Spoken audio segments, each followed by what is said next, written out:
Hello. नमस्कार। सभी को नमस्कार। कैसे आप सभी?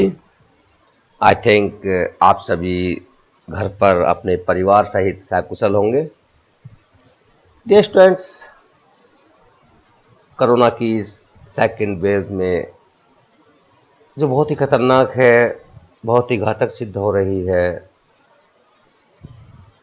मैं आशा करता हूं कि आप घर पर रहेंगे, घर से बाहर नहीं निकलेंगे।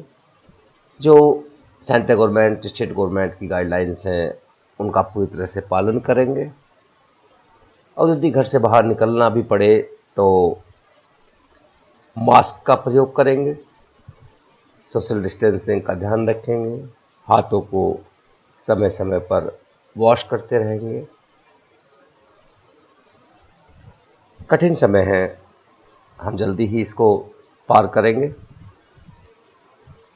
उम्मीद है कि पिछले साल की तरह फिर कोरोना हारेगा, हम जीतेंगे और हम फिर एक साथ हंसी खुशी के साथ एक साथ मिलेंगे, बातें करेंगे, पढ़ाई करेंगे। स्टूडेंट्स, आज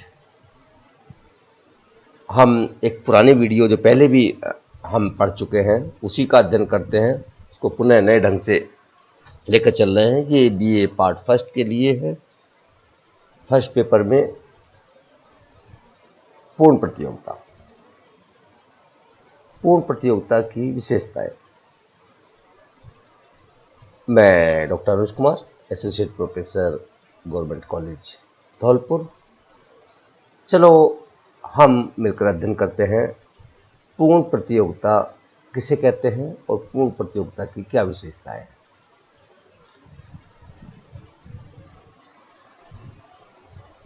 पूर्ण प्रतियोगिता बाजार का वह रूप है जिसमें क्रेताओं विक्रेताओं की बहुत बड़ी संख्या होती है और जिसमें बिना किसी कृत्रिम प्रतिबंध के एक सजातीय वस्तु या सजातीय उत्पाद क्रय और विक्रय किए जाते हैं और क्रेता विक्रेताओं को मार्केट का या बाजार का सही ज्ञान होता है। या इस प्रकार कह सकते हैं कि एक बाजार पूर्ण प्रतियोगी तब कहलाया जाता है कि जब क्रेता व विक्रेता बाजार के बारे में पूर्ण रूप से जानकारी हो, जिस पर लेन देन किया जा रहा है, मार्केट में समरूप वस्तुएं बिक रही हों और कीमत हर जगह एक समान हो, एक समान कीमत ली जा रही हो, तो ऐसी स्थिति को हम परफेक्ट कंपटीशन या पूर्ण प्रतियोगी बाजार के रूप में परिभाषित कर सकते हैं।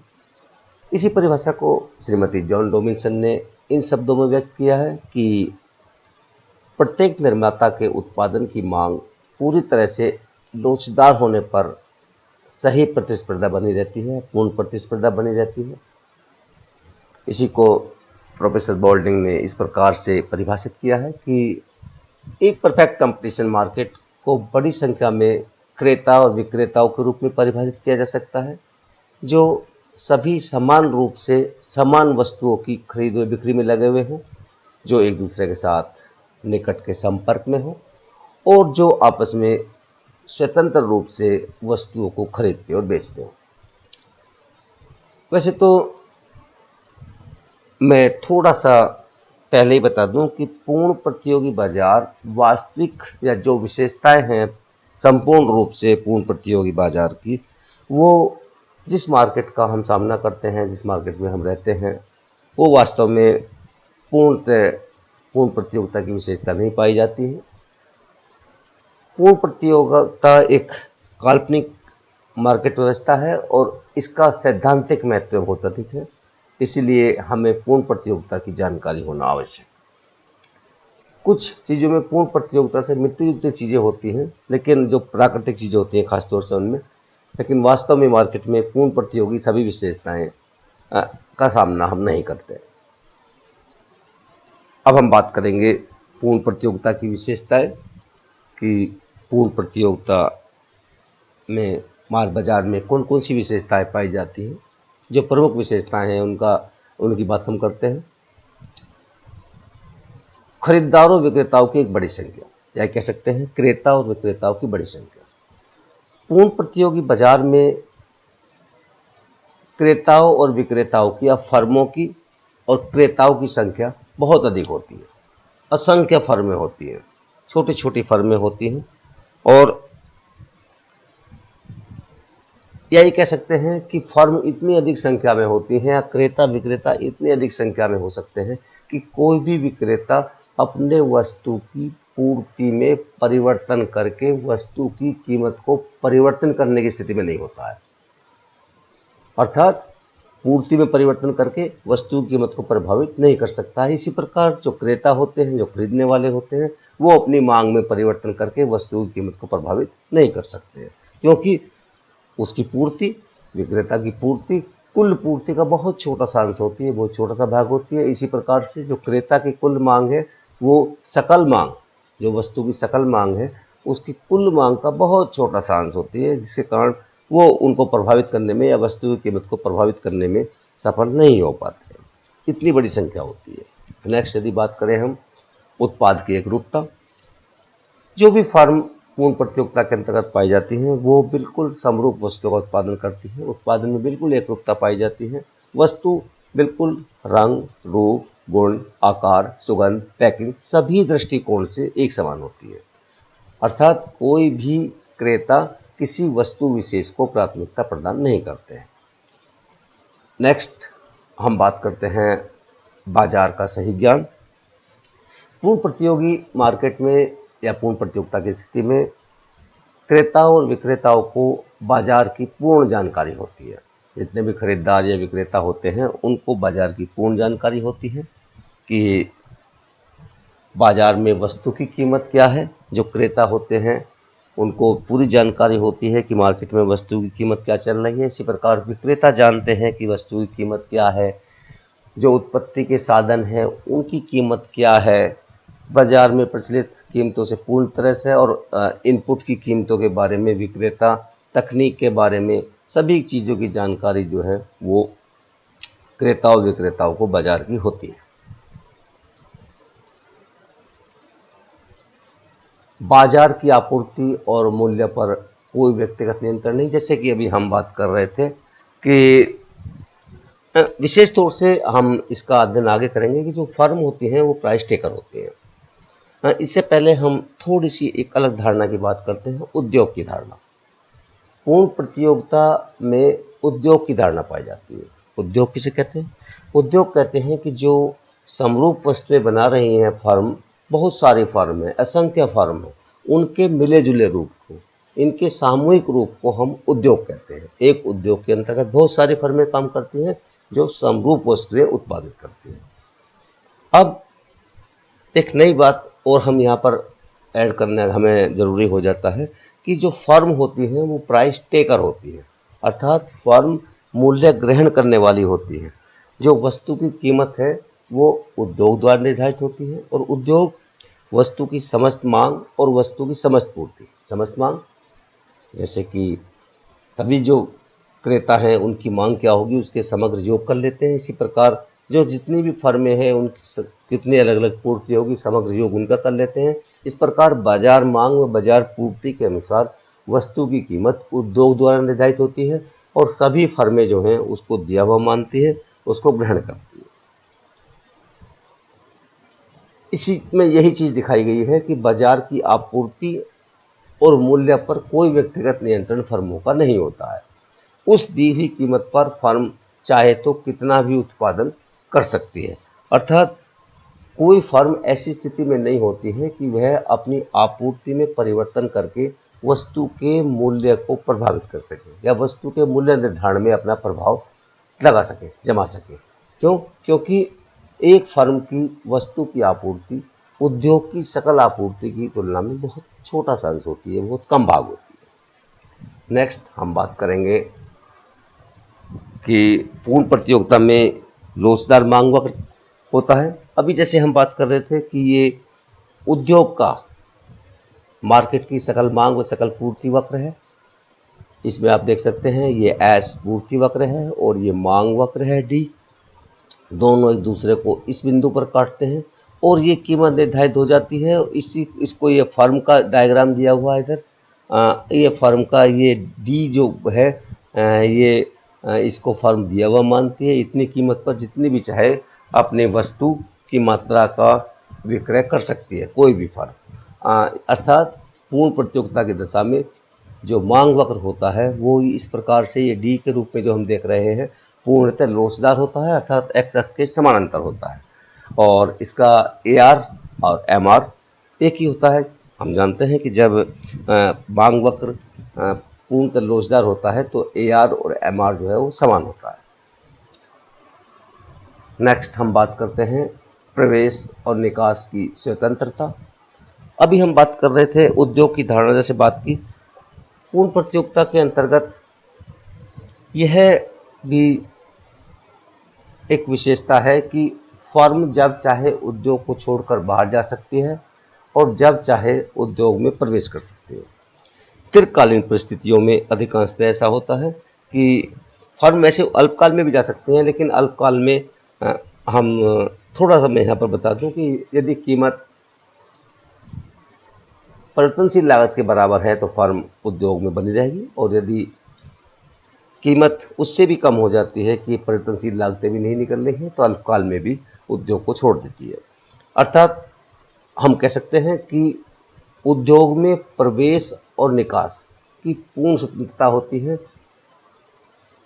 प्रवेश पर और निकास पर कोई भी बाधाएं उत्पन्न नहीं की जाती है। यदि फर्म ये देखते हैं कि उद्योग में असामान्य लाभ अधिक है तो फर्में आकर्षित होती हैं और उद्योग में नई फर्में प्रवेश कर जाती हैं। नई फर्में प्रवेश कर जाएंगी तो क्या होगा, आपूर्ति बढ़ जाएगी, कीमत कम हो जाएगी और जो असामान्य लाभ है वो समाप्त हो जाएंगे। इसी प्रकार हम इसके विपरीत क्रम में ले सकते हैं कि यदि ये मान लेते हैं कि उद्योग में अधिकांश फर्में हानि की स्थिति में हैं तो दीर्घकाल में बहुत सी फर्में उस उद्योग पर छोड़कर चली जाएंगी, जिसके कारण वस्तु की आपूर्ति कम हो जाएगी। यदि पूर्व स्थिति के अनुसार मांग रहती है तो वस्तु की कीमत बढ़ेगी और वस्तु की कीमत बढ़ने से जो हानि है वो समाप्त हो जाएगी और केवल सामान्य लाभ प्राप्त होंगे। तो पूर्ण प्रतियोगिता की दशा में प्रवेश और निकास की स्वतंत्रता होती है, अर्थात फर्में जब चाहे उद्योग में प्रवेश कर सकती हैं और जब चाहे उद्योग को छोड़कर जा सकती है। नो सेलिंग कॉस्ट वैसे जिन मार्केट की हम अपूर्ण प्रतियोगिता की बात करते हैं या मोनोपोलिस्टिक कंपटीशन की बात करते हैं या ओलिगोपोली की बात करते हैं, अल्पाधिकार की बात करते हैं, उनमें विज्ञापन व्यय बहुत महत्वपूर्ण है। फर्में अपने उत्पादनों का विज्ञापन करके दूसरी वस्तुओं से अंतर या दूसरी वस्तु से हमारी वस्तु अधिक अच्छी है, अधिक सुपीरियर है, उसको सिद्ध करती हैं। और विज्ञापन पर होने वाले जो व्यय हैं वो विक्रय लागत के रूप में जाने जाते हैं और वो संपूर्ण लागत में सम्मिलित हो जाते हैं। लेकिन चूंकि पूर्ण प्रतियोगिता में क्रेता विक्रेताओं को बाजार की पूर्ण जानकारी होती है, वस्तुएं समरूप होती हैं और एक कीमत का प्रचलन होता है, जिसके कारण पूर्ण प्रतियोगिता की दशा में विज्ञापन व्यय या विक्रय लागतें जो हैं उनका अभाव होता है, वो नहीं लगती है। उत्पादन और माल के कारकों में सही गतिशीलता, इसको हम कह सकते हैं कि जो उत्पत्ति के साधन हैं वो उनमें पूर्ण गतिशीलता पाई जाती है। कोई भी उत्पत्ति का साधन जब चाहे एक फर्म को छोड़कर दूसरे फर्म में, दूसरी फर्म को छोड़कर तीसरी फर्म में जा सकता है। पूर्ण गतिशीलता होती है उत्पत्ति के साधनों में, क्योंकि उत्पत्ति के साधनों की कीमत में भी सभी फर्मों में समान होती है, पूर्ण उद्योगों में समान होती है। यह भी संभव हो सकता है कि उत्पत्ति के साधन या इनपुट्स जो हैं जब चाहें एक उद्योग को छोड़कर दूसरे उद्योग में भी जा सकते हैं, अर्थात साधनों की गतिशीलता पूर्ण पाई जाती है, अर्थात साधनों की आवागमन पर कोई प्रतिबंध नहीं होता। परिवहन लागतों की अनुपस्थिति, पूर्ण प्रतियोगिता के अंतर्गत ये भी माना जाता है कि परिवहन लागतें नहीं होती है, क्योंकि क्रेताओं और विक्रेताओं में निकट का संपर्क होता है, निकट का संबंध होता है। ऐसा इसलिए हम इसमें मानते हैं कि यदि परिवहन लागतें सम्मिलित हो जाएंगी तो बाजार में वस्तु की विभिन्न कीमतें प्रचलित हो जाएंगी। जो दूर के बाजार हैं, जहां दूर वस्तुएं जाती हैं, वहां परिवहन लागत अधिक लगेगी और वस्तु की कीमत में परिवर्तन हो जाएगा। लेकिन क्योंकि हम यहाँ पर पूर्ण प्रतियोगिता के अंतर्गत मानते हैं कि बाजार की पूर्ण जानकारी होती है, वस्तु विक्रेता और क्रेताओं में निकट का संपर्क होता है, इसके कारण वस्तु की कीमत एक प्रतिदिन होती है, क्योंकि वस्तुएं बिल्कुल समरूप होती हैं, रंग रूप सुगंध हम सभी दृष्टिकोण से वस्तुएं बिल्कुल एक जैसी होती हैं, जिसके कारण पूर्ण प्रतियोगिता की दिशा में परिवहन लागतें नहीं पाई जाती हैं, अर्थात एक ही कीमत वस्तु की एक ही कीमत प्रतिदिन में रहती है। आगे हम बात करते हैं मूल्य नियंत्रण की स्थिति भी नहीं पाई जाती है।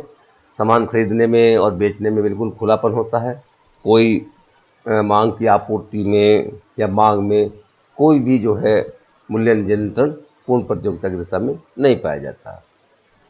प्राइस टेकर के रूप में फर्म, जैसे कि अभी हम बात कर रहे थे कि फर्म बहुत सारी फर्में होती हैं, उनके मिले जुले रूम को हम उद्योग कहते हैं, और उद्योग ही वस्तु की कीमत का निर्धारण करता है, और जो कीमत बाजार मांग व बाजार पूर्ति या सकल मांग व सकल पूर्ति के द्वारा कीमत निर्धारित की जाती है उद्योग के द्वारा, फर्म उसको ग्रहण करती है, प्राइस टेकर होती है, और उस कीमत पर, उस दी हुई कीमत पर जो उद्योग द्वारा निर्धारित होती है, फर्म जितना चाहे उतना वस्तु का उत्पादन कर सकती है और बेच सकती है। इसीलिए पूर्ण प्रतियोगिता की दिशा में फर्म का मांग वक्र पूर्णतः लोचदार होता है। तो ये बात हमें ध्यान रखनी है कि यदि हमसे कोई ये बात पूछता है कि पूर्ण प्रतियोगिता की दिशा में फर्म का मांग वक्र पूर्णतः लोचदार क्यों होता है, वो इसीलिए होता है क्योंकि फर्म जो है वो प्राइस टेकर होती है। प्राइस उद्योग द्वारा निर्धारित होती है, और कीमत जो कीमत निर्धारित होती है, फर्म उस कीमत को दिया हुआ मानती है, स्थिर कीमत रहती है, एक कीमत प्रचलन में होती है, उस कीमत पर फर्म अपनी लागत स्थितियों के अनुसार जितना भी चाहे उत्पादन करके बेच सकती है। ये यदि हम बात करें वही है, कीमत निर्धारण है मांग व पूर्ति की शक्तियों के द्वारा, उद्योग द्वारा। इसमें ये इंडिविजुअल फर्म है, इसकी लागत स्थितियों को दर्शाया गया है। संतुलन होता है जहाँ पर MC और MR बराबर होंगे। ये यदि यहाँ पर हम देखें, जहाँ पर ये कर्सर आ रहा है, इसको गौर से देखें, ये संतुलन बिंदु है उद्योग का, D और S के द्वारा जो निर्धारित होती है। तो कीमत ये निर्धारित होगी, फर्म इस कीमत को दिया हुआ मानेंगी, इस कीमत को दिया हुआ मानेंगी, और लागत की स्थिति के अनुसार, औसत लागत की स्थितियों के अनुसार औसत लागत किस प्रकार से है, वो आप नेक्स्ट क्लास में, जो आप सेकंड ईयर में पहुंच जाएंगे, जब हम उसका अध्ययन करेंगे कि लाभ की स्थिति रहेगी, असामान्य लाभ की स्थिति रहेगी या हानि की स्थिति रहेगी, वो औसत लागत दशाओं पर निर्भर करता है। ये भी वही डायग्राम है लगभग, इसमें केवल वही डिमांड और कर्व दिखाया गया है। फर्म का ये सीमांत लागत और औसत लागत दर्शाया गया है, और फर्म जो है वो लाभ की स्थिति में होगी, ये सामान्य लाभ की स्थिति में होगी। ये औसत लागत वक्र की स्थिति पर निर्भर करता है। कीमत उद्योग द्वारा निर्धारित होती है। अभी जैसे हम बात कर रहे थे कि कीमत कहाँ पर निर्धारित होती है, कीमत निर्धारित होती है जहाँ पर सीमांत लागत सीमांत आगम के बराबर होता है, और सीमांत लागत वक्र सीमांत आगम वक्र को नीचे से काटता है। ये दोनों कंडीशंस हैं पूर्ण प्रतियोगी फर्म के लिए संतुलन की स्थिति में लिए। हम इसमें देख सकते हैं कि ये पूर्ण प्रतियोगी फर्म है, ये मांग वक्र है, लाल रंग का जो है AR इजिकल टू MR, अर्थात औसत आगम बराबर सीमांत आगम वक्र, दोनों एक होंगे। हम जानते हैं कि जब औसत आगम स्थिर होता है तो सीमांत आगम उसके बराबर होता है। ये MC वक्र है, सीमांत लागत वक्र है, ये MR वक्र को A और B बिंदु पर काट रहा है। अब देखें यहाँ पर MC B बिंदु पर घट रही होती है, ऐसे घट रही है, कर्सर के साथ साथ आप देख सकते हैं न्यूनतम है, फिर बढ़ती है और A बिंदु पर फिर MR वक्र को काटती है। तो संतुलन की दशा में वहाँ पर होगी जहाँ A बिंदु पर होगी, जहाँ MC वक्र MR वक्र को नीचे से काटेगा, और वहाँ पर ये उत्पादन निर्धारित हो जाएंगे। उसके बाद में लाभ की स्थिति और हानि की स्थिति कैसी है, वो औसत लागत, जैसे कि अभी हमने पूर्व के डायग्राम में ये देखा था, औसत लागत की स्थिति कैसी है उसके अनुसार निर्धारित होंगी। तो ये आपका पूर्ण प्रतियोगिता की विशेषताएं हैं। Thank you very much students. इसको आप ध्यान से समझ लें, पढ़ लें। ये हम पहले भी वीडियो बना चुके हैं, ये दोबारा बनाई है। यदि कोई प्रॉब्लम आती है तो आप मुझसे संपर्क कर सकते हैं। मेरा फ़ोन नंबर आपके पास है। हम पुनः इसको रिपीट करेंगे। घर पे रहकर आराम से पढ़ते रहें, पॉजिटिव रहें, अपना ध्यान रखें। हम जल्दी ही मिलेंगे। प्लीज़ अपना ध्यान रखिएगा। आप हमारे लिए बहुमूल्य हैं, समाज के लिए बहुमूल्य हैं। जल्दी मिलते हैं। Thank you very much.